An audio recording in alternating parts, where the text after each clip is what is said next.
faz toda a diferença quando é a gente que está empunhando a câmera. Eu acho que está faltando o nosso ponto de vista. E faz muito tempo que está faltando esse nosso ponto de vista. É crucial que sejamos nós empunhando essa câmera, contando as histórias do nosso jeito e do jeito que der, né? No momento, nesse momento tão urgente, nesse momento tão sério. O que é que a gente tem para dizer?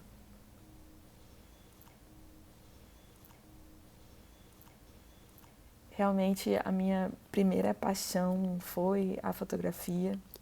A fotografia que mais me chamou a atenção é essa fotografia de rua, essa fotografia mais instantânea, ou que parece que é mais instantânea, né? Que é mais direta no espaço público. Quando eu comecei a olhar mais para esse tipo de fotografia, dois trabalhos me tocaram muito.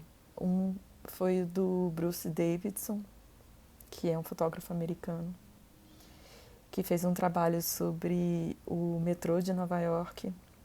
Esse trabalho formou meu olhar. E o outro também é de um fotógrafo norte-americano,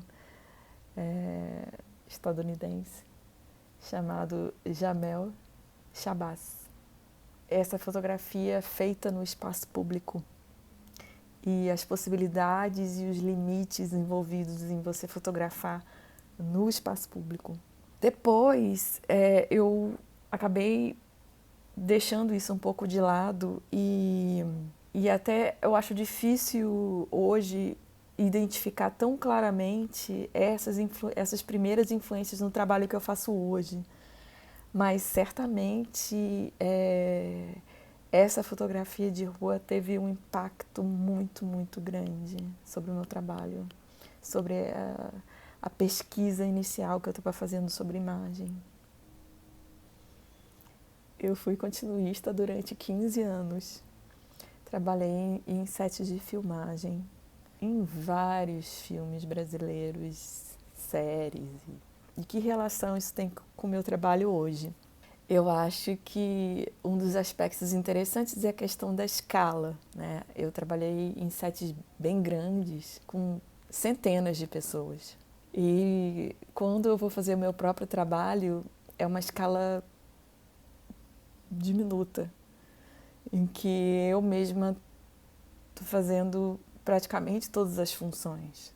Então, realmente tem uma diferença bem grande. E uma outra coisa também é a questão temática.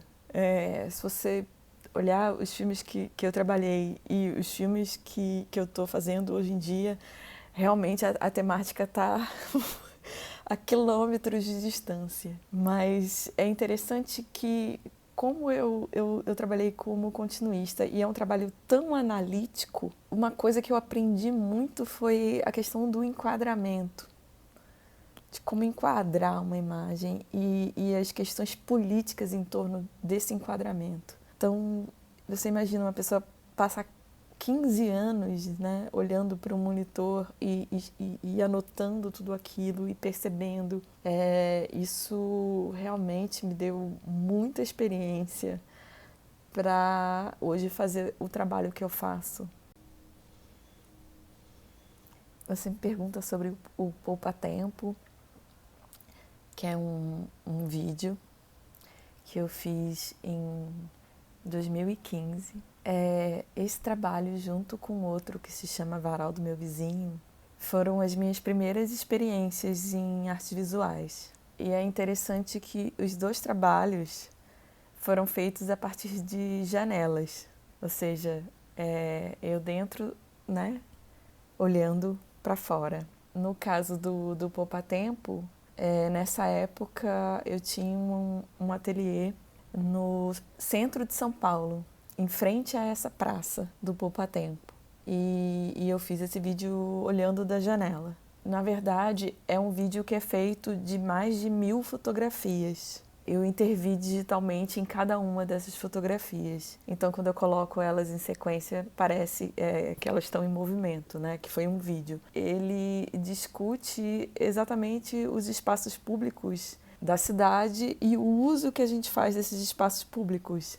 Essa praça que fica em frente ao Poupatempo, que é esse órgão público que oferece diversos serviços para a população em um único lugar, ela é gradeada e tem uma guarita policial.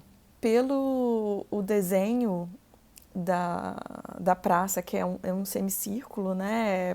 Parece um teatro de arena, e a textura do piso, eu comecei a imaginar o que aconteceria com as poucas pessoas que se aventuram a cruzar a praça. Porque é interessante, dá para ver isso bem no vídeo, que as pessoas elas dão a volta na praça, elas não atravessam. E o que aconteceria se elas atravessassem? Minha pesquisa artística é um reflexo dos meus vários interesses. Eu acho que é uma pesquisa artística que é realmente interdisciplinar, que pesquisa em várias fontes. Utiliza muito uma pesquisa que eu faço sobre o século XIX e eu preciso certamente recorrer à academia para poder fazer essa pesquisa, recorrer às teses, às dissertações que já foram feitas sobre esse assunto. Não tem como você fazer um trabalho que tenha essa dimensão histórica sem recorrer à antropologia, à história, à sociologia, à filosofia. Eu também penso em maneiras de difundir o trabalho tão importante, né, das pessoas que se dedicam à pesquisa no país. Quando eu fiz o meu trabalho, Filha Natural, que fala muito sobre o século XIX, uma pesquisa iconográfica, histórica, sobre uma fazenda no Vale do Paraíba, e tenta traçar relações entre essa fazenda e a história da minha própria família, eu precisei recorrer à academia. Precisei recorrer aos trabalhos que já tinham sido feitos. Diários de campo são instrumentos muito caros aos antropólogos, etnógrafos, e eu também uso desse expediente, dos diários de campo. Tenho diários de campo muito simples, como esse aqui. Eu tenho uma prática diária de escrita, eu escrevo todos os dias. E esses diários, eles têm de tudo, desde lista de compra até os meus sonhos, as pesquisas. Eu tenho esse diário aqui, é um diário de 2016, quando eu estava fazendo a pesquisa do Ponte sobre Abismos. Então, era uma época que eu estava olhando para muitos documentos históricos. Nessa página, por exemplo, eu estou tentando fazer uma árvore genealógica da minha família. Eu tenho esse hábito de escrever à mão. Eu escrevo muito à mão, escrevo também muito no computador. Quando eu estou fazendo a narração dos filmes, né, a narração dos vídeos, muitas coisas saem desses cadernos. Porque, como eu disse antes, eu estou trabalhando com sínteses, né? Às vezes eu preciso colocar várias ideias numa única frase. E é muito impressionante olhar para esses fragmentos e conseguir detectar que eles já estão ali em construção para chegar numa fórmula, né, numa forma simples, numa única frase, uma série de questionamentos que eu estou fazendo durante um longo período de tempo.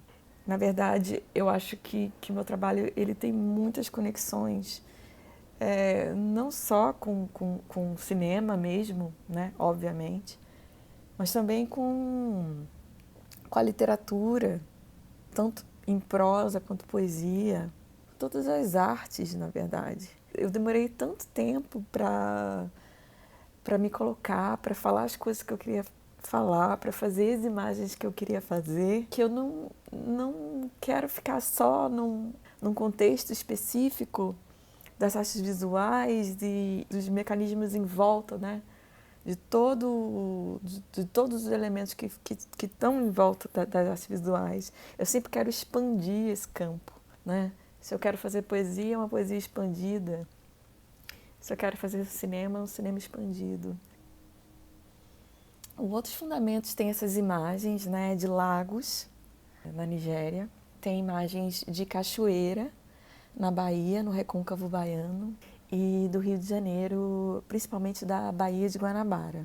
Esses 3 lugares têm nome de água, né? Essas 3 cidades têm nome de água. Fiquei pensando se eu pudesse invocar a água, já que a água tem memória, se eu pudesse invocar essa água, o que ela me diria? E é essa pergunta que eu faço para a água, né? De uma certa maneira. Uma pergunta que não necessariamente dá uma resposta muito objetiva, mas é uma resposta que está em busca de transcendência. E a água é um veículo dessa transcendência, dessas perguntas que a gente faz sobre pertencer a um lugar, pertencer a uma comunidade, sobre família, qual o sentido de família, de coletividade. Então, essas são algumas questões que eu trato nos outros fundamentos. Eu acho que as artes visuais são muito elitistas. Então, é difícil você trabalhar nesse campo e achar que esse seu trabalho ele tem um acesso à população, né? Que ele seja visto, né? De uma maneira ampla, que ele seja discutido, que ele possa ser levado para as salas de aula, por exemplo, né? Que ele possa ser tratado como um documento que ateste para o avanço de políticas públicas, nesse sentido, né, do ativismo mesmo, né? O que é você ser um ativista de verdade? Você está na linha de frente. Você ser um político, né, nesse país. Ter que enfrentar o Congresso Nacional, né, com leis, com políticas públicas que de fato beneficiem, né, a população como um todo. Então, eu acho que são atuações muito diferentes, pelo menos no meu caso, né, de artistas e ativistas. Eu, pessoalmente, eu não me vejo nessa linha de frente. É interessante também a gente reconhecer o trabalho dos ativistas, né, do passado, que tanto fizeram para que eu agora estivesse falando, por exemplo, né? Pudesse estar falando tão abertamente sobre esse assunto. Eu devo essa minha fala a esses ativistas. E eu prezo e honro muito a memória desses ativistas. Então, eu me sinto um pouco com dificuldade de me colocar nesse lugar, né, do artista ativista. E eu vejo o trabalho que eu faço que ele está operando num outro campo, no campo do simbólico, no campo do sensível, né? E eu gostaria que ele pudesse ter, né, que esse trabalho que eu faço, que ele realmente pudesse chegar nas pessoas, que ele pudesse causar, né, ter algum tipo, ser usado, né, de alguma forma que pudesse trazer mudanças de fato para a sociedade, né? Uma vontade que eu tenho, mas ela não quer dizer que ela se efetive mesmo, né? Que as pessoas no Brasil têm acesso aos museus, né? Onde podem encontrar o meu trabalho, né? De forma ampla, de forma plural. E que as pessoas também, né? Os artistas também que estão nos museus, que eles sejam diversos e que abarquem uma série de perspectivas sobre um assunto. A gente sabe que não é bem assim. Está mudando, mas está mudando de maneira muito lenta e ainda falta muito trabalho.